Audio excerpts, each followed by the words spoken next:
Je me nomme Thierry Major, je suis né à l'année 1965, donc j'ai un certain âge. Je suis arrivé très jeune en Martinique. Mes souvenirs de ma petite enfance en métropole sont très très vagues, par des gadins sur des patinoires, quelques bribes d'enfants croisés, de copains de classe, de situations dans les écoles maternelles, etc. sont représentent.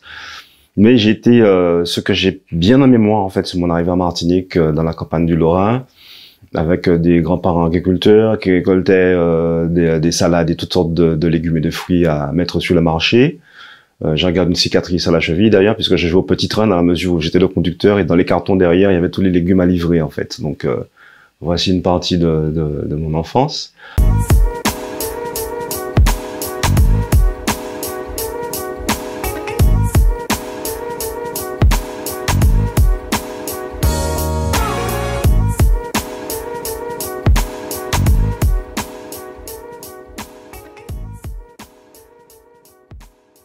Ensuite, j'ai grandi dans une école privée très réputée de Fort-de-France, qu'on appelait la Maîtrise.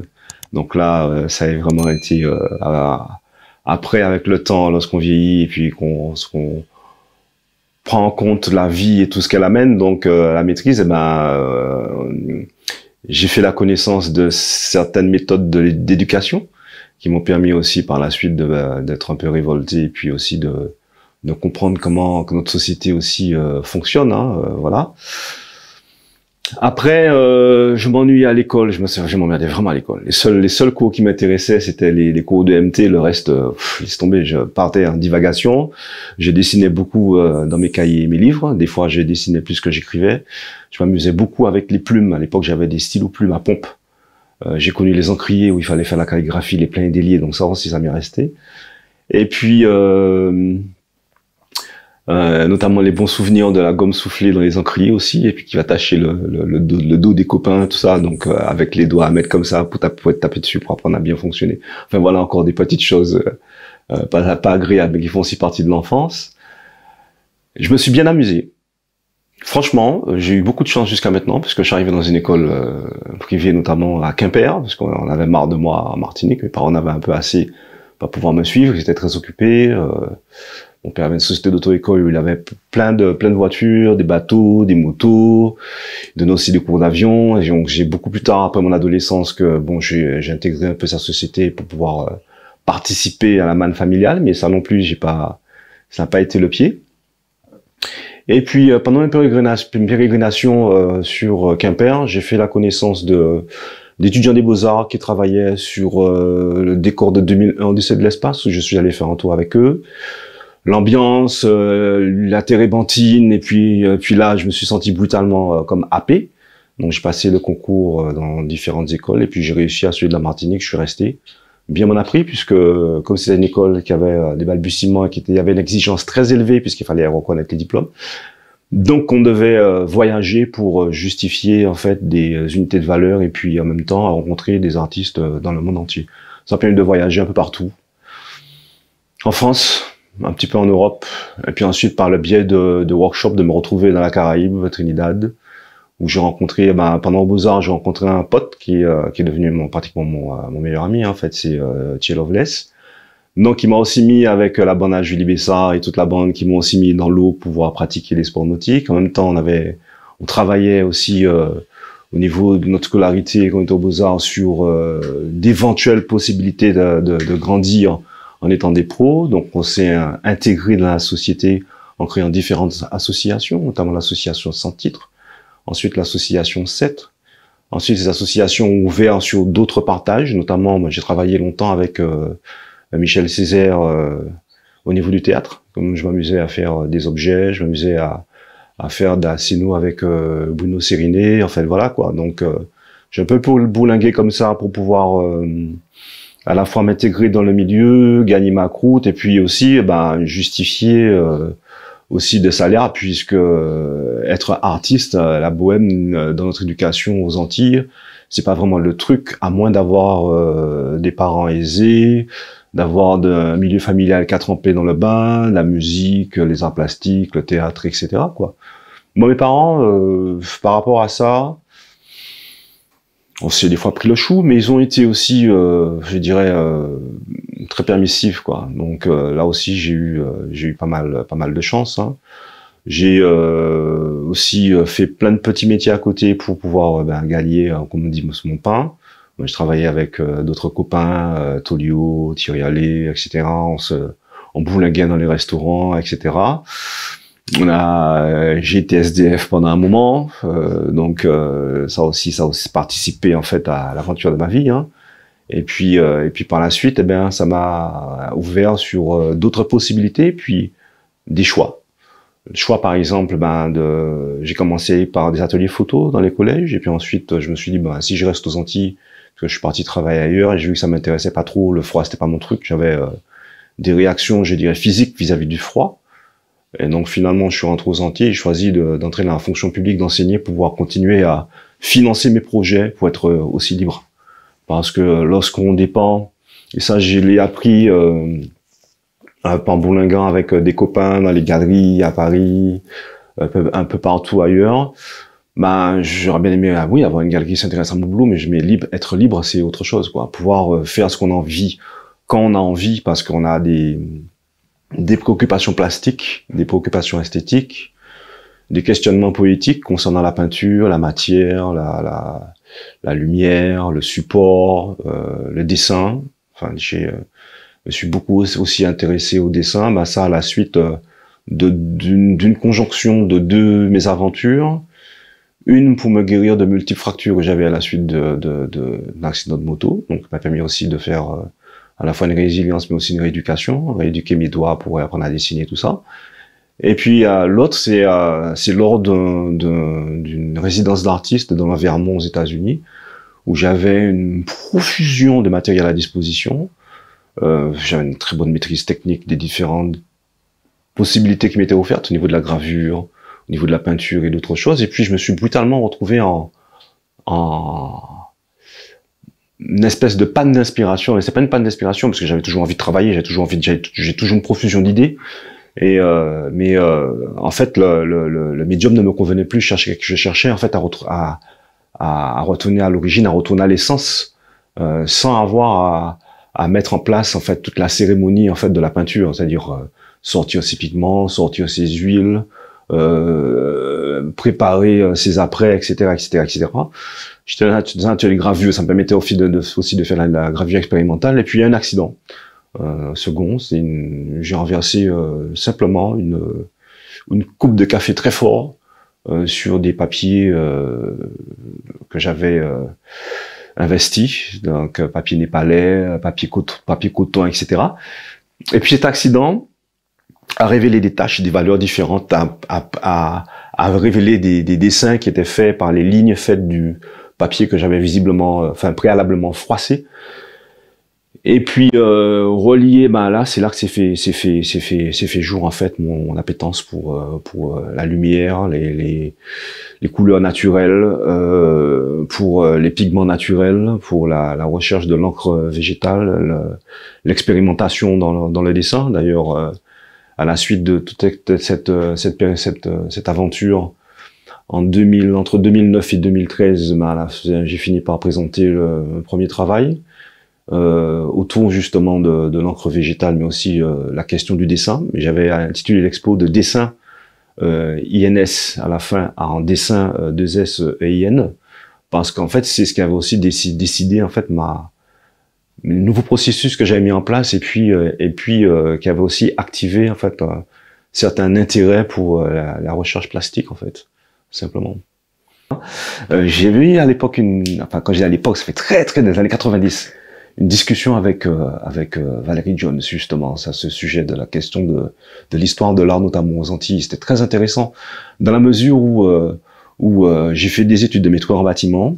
J'ai commencé à faire le dessin en bâtiment, ensuite je me suis intéressé à l'architecture et puis avant la finalité j'ai craqué. Je suis parti en courant. Je préférais rentrer aux Beaux-Arts, voilà, plutôt que de continuer dans la matière technique. Et pendant des recherches, quand j'étais en troisième année, je travaillais avec un monsieur qui s'appelait Michel Raffestin, qui était prof aussi à Paris, notamment, je crois qu'il était à l'école Boulle. Il faisait plein de choses différentes, notamment la dinanderie, et puis il s'intéressait beaucoup à l'architecture. Il y avait eu, je sortais du service militaire, en deuxième année, j'avais arrêté ma deuxième année, j'étais rentré au service militaire. Et pendant le service militaire, j'étais parti sur le terrain, il y avait eu Hugo. Et dans la construction en fait d'architecture de l'urgence, dans la réflexion sur l'architecture de l'urgence avec Monsieur Raffestin et dans les cours qu'il nous divulguait, en fait, est venu à se présenter la question du lieu pour pouvoir exposer ce qu'on avait mis en place et ce qu'on avait proposé. Il y avait l'exposition à l'époque d'Hector Charpentier.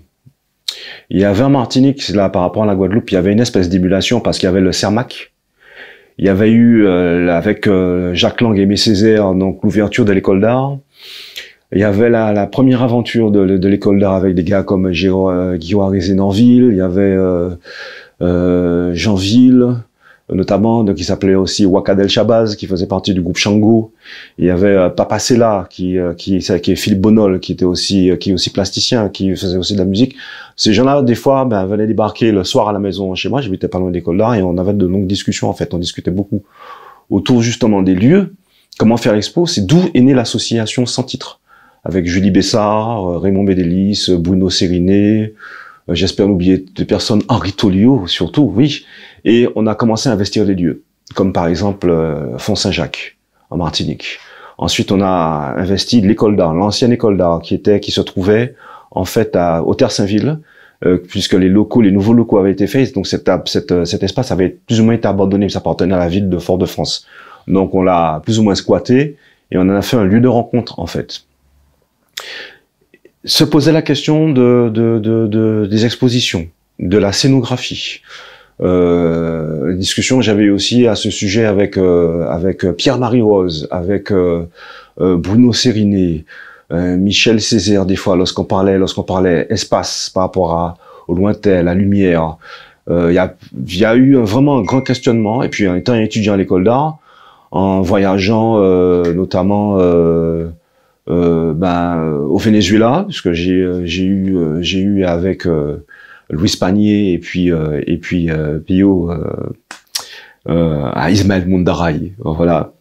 Je me suis retrouvé à faire un stage au musée d'art moderne de Caracas, puisqu'il fallait les UV notamment à l'extérieur pour justifier nos diplômes. Donc on voyait aussi tout ce qui est scénographie. Et en revenant sur place, il y avait ce manque. Il y avait des petites salles du CERMAC qui sont devenues des salles de théâtre qui se trouvaient à la Croix-Mission à Fort-de-France. On a commencé à investir pour pouvoir aussi présenter des choses. Et puis, il y a eu le passage d'artistes comme Antoine Popel, comme malheureusement il y en a un que j'oublie, qui est décédé depuis, qui est un photographe. J'avais halluciné sur son travail en photographie, puisqu'il avait fait de très très belles photos de paysages.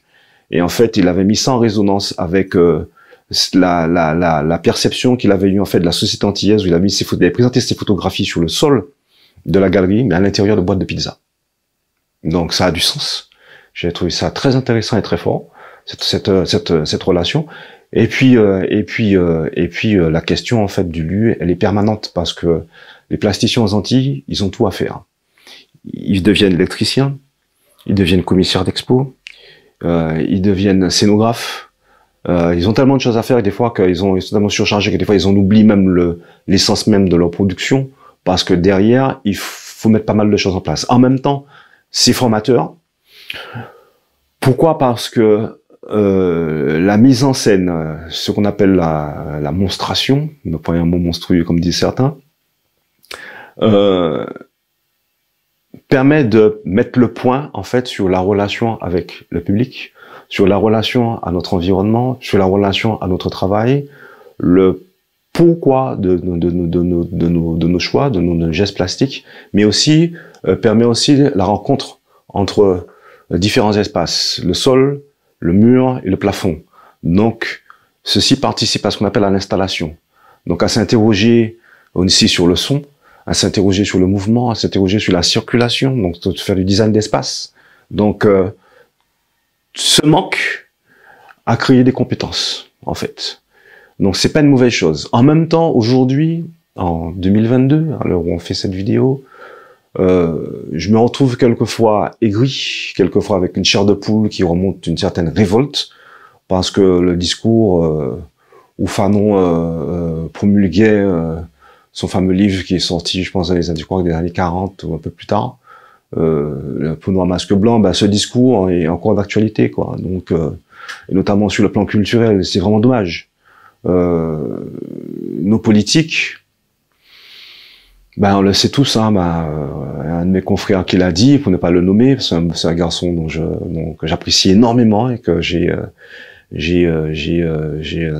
très bon affect par rapport à son travail. Je parle de Bruno Pédurand, qui fait un travail des plus intéressants en fait. Et comme il le dit, le politique, lui, il s'occupe qu'à se faire réélire, quoi. Donc la question politique, la question notamment du culturel, elle se présente lorsqu'ils cherchent des voix ou lorsqu'ils ont à se faire mousser. J'ai bien vu les promesses du CAC. On a vu un an après ce que ça donne. On est toujours au même point. On nous dit que les choses vont avancer, mais c'est toujours des mots. Il y a eu une manifestation aussi très intéressante par rapport au vivier qui est présent et qui et avec des gens talentueux, de très jeunes personnes que j'ai eu l'occasion de croiser. Ça fait aussi plaisir de voir ça. C'est l'événement qu'il y a eu à Pointe-à-Pitre ces derniers temps, là, le fameux Green Hotel, où le jour de l'inauguration, il y a encore eu de grands discours, mais on s'aperçoit que le fond ne colle pas à la réalité, en fait. Hein. Donc il y a ça. Et puis malheureusement, on a des critiques d'art, mais ils n'ont pas de visibilité sur les médias. À l'heure où il y a des émissions comme Tandakayu qui nous font découvrir la Guadeloupe sur le plan touristique, mais aussi sur le plan artisanal. Il y a, à part toi, et puis de temps en temps, des copains aussi qui font de la vidéo ou qui montrent des choses sur le plan artistique. Il y a que dalle, quoi. Je dirais pas c'est le no man's land, mais lorsqu'on jette un hameçon à la mer, on attrape une dorade, un taza ou quelque chose. Eh bien souvent, on remonte l'hameçon vide. Donc c'est un peu ce qui est malheureusement proposé dans le schéma culturel actuel, en fait. La question du lieu et la question aussi d'évolution artistique, voilà, c'est une question très intéressante dans la mesure où je suis arrivé en Guadeloupe en 2001 je suis venu en 99 en vacances et je me suis dit ouais c'est pas mal, je vais venir ici. Et en 2001 j'ai eu l'occasion de venir m'installer, je suis venu m'installer en fait. Et il y avait tout à faire, tout était à faire. J'ai habité Trois-Rivières, j'ai habité Goyave, j'ai habité dans différents endroits en fait. Et j'ai pu investir certains lieux, comme par exemple à l'époque il y avait l'hôtel Saint-Georges à Saint-Claude, où j'ai pu mettre en place avec Maïté Cassin, Chivari, il y avait Jérôme Jean-Charles, j'en oublie, il y avait Edo, il y a le bonhomme, le garçon qui habite Trois-Rivières, là, dont j'oublie le nom, et qui m'en excuse, voilà, il y a tous ces gens-là, et tout était à faire en fait. Et avec l'arrivée, de gens qui venaient de l'école d'art de la Martinique, de copains que j'ai rencontrés ici, il y avait Antoine Nabajot, il y avait Chadru, il y a Edo, donc que j'ai déjà nommé, il y avait Maïté, il y a plein de bonnes volontés qui se sont mis en place.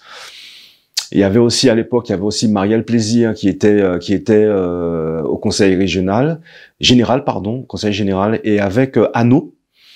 Voilà, Anno qui a été un compagnon de route aussi pendant un moment. On avait monté l'exposition des cubes. Ça a été aussi ma première expo aussi, je dirais sérieuse en Guadeloupe, où j'avais mené une réflexion aussi sur l'objet, sur l'éphémère, sur la lumière, sur la question du dedans et du dehors. En fait, la question aussi du lieu.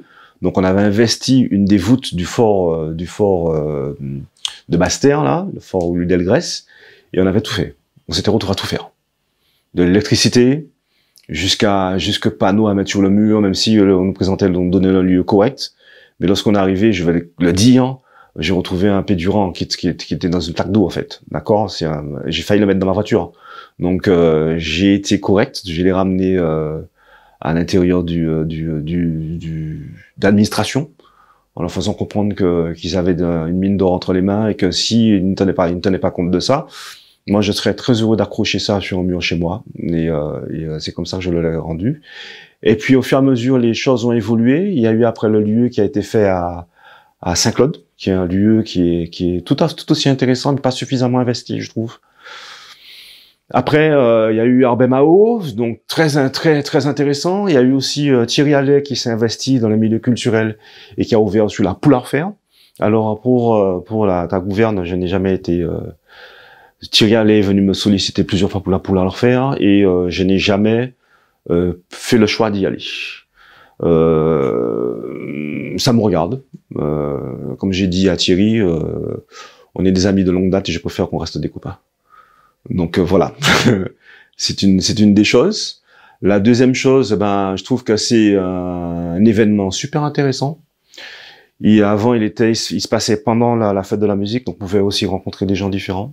Il y avait aussi quand ça se passait au niveau de Pointe-à-Pitre, au niveau des croisiéristes, il y avait un passage des plus intéressants. Moi, ça m'a permis de rencontrer plein d'artistes que je connaissais pas, plein de jeunes d'ici. Ça m'a permis de venir très copain encore plus avec Yves Bertion, puisqu'on était déjà avec Joël Ferly, nous avait réunis lorsqu'elle avait monté l'Artocap, où je faisais partie aussi des initiateurs de cette association. À l'Artocap, on a tout fait avec Jean-Michel Philibert, qui est aussi il est un luthier, en fait, qui avait fait des guitares avec des calebasses, du bambou, etc. C'était un travail super intéressant. C'est avec lui, je suis parti un moment à la Désirade, c'est là qu'on a rencontré Ghislain, à l'époque, qui travaillait là-bas, où je me suis davantage intéressé aux indigos et puis aux différentes couleurs qu'on peut avoir avec les plantes et puis avec d'autres choses. Je me suis intéressé aussi aux plantes médicinales. Donc, le fait aussi de m'intéresser au dedans et au dehors. Comment faire pousser un jardin ou comment mettre un jardin en situation dans un lieu d'expo alors que tous nos lieux sont fermés, alors qu'on vit dans un endroit où on pourrait, même s'il y en a des grosses averses de temps en temps, on pourrait trouver des solutions sur les enjeux de l'intérieur et l'extérieur. Ensuite, après, j'ai vu pas mal d'initiatives, un peu comme Fort-de-France, de jeunes acteurs économiques qui prennent des initiatives pour aménager des lieux de rencontre et font appel à des artistes. Il y a le Papier Café à Jarry, là, qui a fait quelque chose d'intéressant. Il y a eu des lieux de fort, comme sur Fort-de-France aussi, au lieu en Guadeloupe. Ma dernière expo, elle a été à la Riviera du Gosier, à l'Arsenal, avec Yves Bertion. Là encore, on a encore été confronté aux mêmes soucis de scénographie, de lampes, d'exigence par rapport à la lumière, etc. Donc, c'est des fois agaçant. Mais on aurait bien aimé ce qui est vraiment ce qu'on appelle des rodis, c'est-à-dire une véritable boîte d'ingénierie culturelle où on a des gens qui sont formés, qui sont compétents, qui sont passionnés, un peu comme l'a été. C'est un peu dommage parce qu'à l'Archipel jadis, j'ai pu voir de très belles expos, de très belles mises en scène aussi. Je pense au travail de résidence qu'avait fait Jérémy Paul. Il avait été secondé par les gars de la scène nationale. Après, je sais pas comment c'est passé, mais moi, j'ai été frappé. Et ayant travaillé avec eux aussi quand je faisais la scéno pour le DE de danse avec la scène nationale, à l'époque, c'est Simone Textereau qui m'avait interpellé et j'étais allé avec Jean Nanga que j'ai vraiment apprécié aussi à ce moment-là. Et puis j'ai pu rencontrer Myriam Soulange, j'ai pu rencontrer Xavier Chasseur, j'ai pu rencontrer Hélène Varnier, j'oublie plein d'autres. Une autre amie qui fait de la danse, qui a ouvert un centre de danse là maintenant à Basse-Terre, dont j'oublie le nom, j'espère qu'elle me pardonnera. Donc, venu se poser la question de la scénographie sur la lumière. Donc, c'est des choses qui sont, enfin, des douches, on peut faire plein de choses différentes. Hein. Quand je parle de douche, je repense au travail qu'avait fait aussi une plasticienne venant de la Martinique. Donc c'est pas grave, je peux en parler, j'ai oublié le nom, mais son travail m'est juste passé comme ça. Il y avait une chaise, puis il y avait une douche cette chaise était éclairée par une douche et avec la pluie qui tombait, en fait, c'est vraiment très très beau. Patricia Baffin, voilà, c'était Patricia Baffin qui a fait ce travail. Donc on a un sérieux souci, même si ça évolue bien et que ça évolue vite, on a quand même un sérieux souci de monstration et d'exigence de présentation du travail. Parce qu'on a des plasticiens qui sont exigeants, on a des plasticiens qui mènent un travail super intéressant sur le plan du support, sur la relation à l'espace, sur la relation au public, notamment dans leur travail, mais aussi la relation à l'histoire, à la nature de la constitution même du peuple antillais. Notamment, je pense au travail de dessin de Bounou Péduan. Je pense aussi à mon travail avec notamment les choses qui doivent croître dans les sculptures. Je pense aussi au travail mené en relation avec Yves Bersion, où il est question de dégustation. En fait, voilà, donc les lieux ne sont pas encore prêts pour recevoir ce type d'expo, et c'est une véritable frustration. Créer un centre d'art contemporain, ce serait peut-être un bâtiment de plus à faire sortir de terre. Je pense qu'on a déjà des choses en place et qu'il faudrait juste repenser peut-être la politique culturelle. Le Mémorial Acte, c'est un bâtiment pour la mémoire, certes, mais la mémoire, elle est aussi vivante. C'est-à-dire qu'il faudrait rendre vivant ce qui se passe ici. Je suis passé en catimini, enfin j'y vais de temps en temps pour me promener. Des fois, je regarde comme les gamins à travers les murs et les vitres. Bon, j'ai vu des travaux en cours au rez-de-chaussée. S'il y a des résidences qui s'y font, j'ai eu l'occasion de rencontrer des photographes. Je parle de Goudouf, je parle de Daniel Dabriou, etc. Et j'ai appris comme ça en discutant avec eux qu'ils étaient en résidence au Mémorial Acte, mais que si cette communication était beaucoup plus ouverte et qu'il y avait vraiment une relation avec les, je dirais pas dirigeants, mais les acteurs actifs de la politique culturelle, et que les artistes soient consultés, écoutés, que les démarches artistiques soient prises en compte, et pas qu'on ait besoin de gens lorsqu'on a besoin de décorer des murs, que les questions esthétiques développées, notamment dans les revues qu'on connaît tous, soient aussi prises en compte, que les gens qui s'occupent de la culture, de temps en temps, aient l'humilité de partir en stage, d'aller voir ailleurs ce qui se passe, et puis de revenir avec des idées novatrices, qui s'interpellent en fait les plasticiens, ceux qui ont aussi fait des années d'études.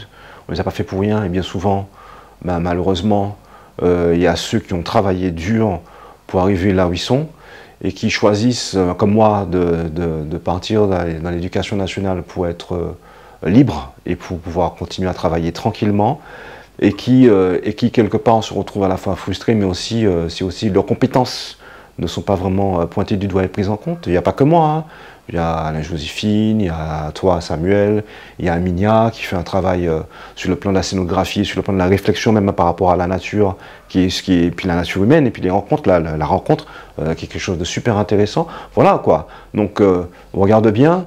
Là j'ai eu l'occasion de rencontrer le directeur de publication de la revue Noire, dont j'oublie le nom certainement, dans tout son souvenir certainement, qui venait présenter une biennale ici. On a discuté de plein de choses, et à un moment donné, la moutarde m'est montée au nez parce qu'il m'a sorti, tu sais, moi, les artistes que je vais faire venir, ce sont ceux de l'extérieur, alors que nous, pour pouvoir être reconnus, on est obligé de s'expatrier. Comme on dit souvent, on n'est pas forcément le maître chez soi, on est mieux reconnu ailleurs en fait. Et beaucoup d'entre nous, moi je le fais, quand j'ai besoin tu pars en résidence, moi je pars en résidence, et puis il m'est arrivé depuis 3 ans de vouloir m'installer ailleurs, quoi, parce que c'est plus facile. J'ai envie d'aller faire de la céramique, je pars à Sèvres, je pars à Limoges, je peux descendre dans le sud de la France. Voilà, j'ai à ma disposition des potiers, j'ai à ma disposition des émaux, j'ai à ma disposition du matériel, je fais de la gravure, je vais faire la même chose. Tout est difficile ici, en fait, alors qu'on a tout pour pouvoir réaliser des choses intéressantes. Il suffit de questionner bien les bonnes personnes, il suffit de mettre en relation les bonnes personnes, et surtout d'avoir une dynamique d'ouverture et d'amour, et d'échange et de partage. Et en fait, ces derniers mots ne sont pas cultivés. Bien au contraire, j'ai souvent l'impression que, comme un peu fait l'administration depuis des décennies, la culture du clivage, comme on dit, c'est la politique napoléonienne, c'est diviser pour mieux régner, mais bon là, ça nous dessert, ça ne nous convient pas. Donc, on a déjà compris, plutôt de continuer à jouer les arrivistes et à vouloir chacun tirer l'épingle à soi, il serait plus intéressant de se rencontrer, de discuter. Il y a eu des rencontres, je me rappelle pendant le LKP, puisque moi à l'époque j'avais construit une maison, je commençais à construire une maison à Trois-Rivières, là, pendant le LKP 2009, où j'ai voulu descendre avec ma petite Twingo, où je ne suis pas arrivé à Pointe-à-Pitre, parce qu'il y a trop de barrages, j'ai dû faire demi-tour, etc. Ça a été assez amusant, parce que sur ma Twingo, je suis quand même rentré à Trois-Rivières avec un tronc de mahogany sur mon toit. Donc ça n'a pas été perdu, mais malheureusement, j'ai pas pu participer à cette fameuse réunion qui avait lieu à l'époque à la Casa, où on avait enfin rencontré des artistes et leur demandé leur point de vue, en fait. Ça a été un coup d'épée dans l'eau, quoi. Et j'étais un peu déçu la dernière fois que j'étais au Clean Hotel parce que j'ai eu l'impression de revivre la même chose. C'est-à-dire, cette fois-ci, j'y étais parvenu. Ce qui m'avait été rapporté, je l'ai entendu, mais j'ai entendu le même discours. Nous allons faire, nous allons mettre en place, mais à aucun moment, les moyens qui étaient présents n'ont été convoqués pour pouvoir présenter une remédiation. Voilà, c'est aussi ça qui me dérange.